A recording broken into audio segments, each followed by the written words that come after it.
So Mairi, we've discussed all of the training, the education that you're involved in. I know we've got a lot of training and education in the pipeline to offer other dentists ourselves. But in terms of your work in regeneration, soft tissue grafting, research, further studies, what's next for you?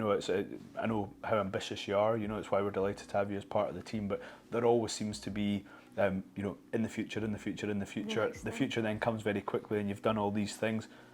What's next?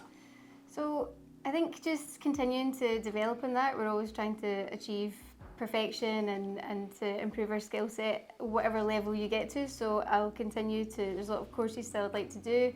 I'd quite like to go to Bern and do Scully's course. And continue as well to just develop the peri progression within the group. I think it's, again, there's not a huge amount of availability of perio in Scotland in terms of the kind of more specialist level treatment. So I think it's important to just keep bringing back the knowledge that I have and impart that on our group. And I think what you touched on about, we're all motivated to do that. It's really nice to be part of a team that we all bring something. Absolutely. And there's things that I know nothing about, and I love to, go and bounce, get an opinion from Andrew or yourself about X, Y, Z, and it's good to just focus on what you're interested in and what you're good on. And I think that's been a massive difference for me over the last kind of 4 or 5 years.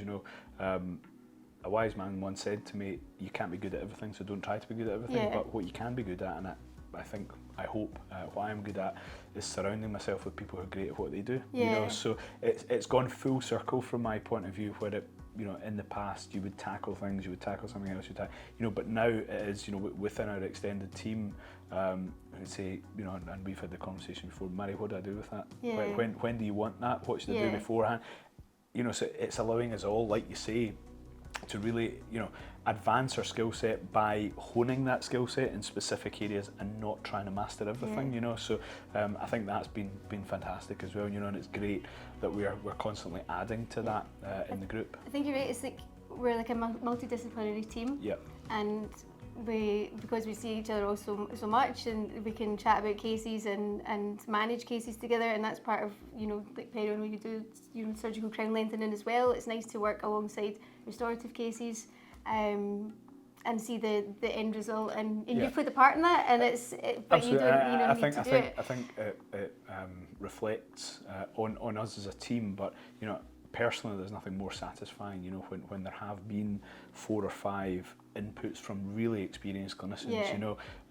Patients know they're being really, really well looked after, by that individual involvement for the greater good in terms of the outcome of the case. Absolutely. I think that kind of mindset's actually spreading out a bit as well, because a lot of the referrals that I'm seeing are from clinicians that will provide short-term orthodontics, so like Invisalign, and they've got perio patients that want these types of treatments, or composite bonding, or veneers. So patients are aware of that and they want it, and the perio is sometimes an obstacle. So I'm getting a lot that I'll get them to a stable situation and then oversee it throughout the active treatment.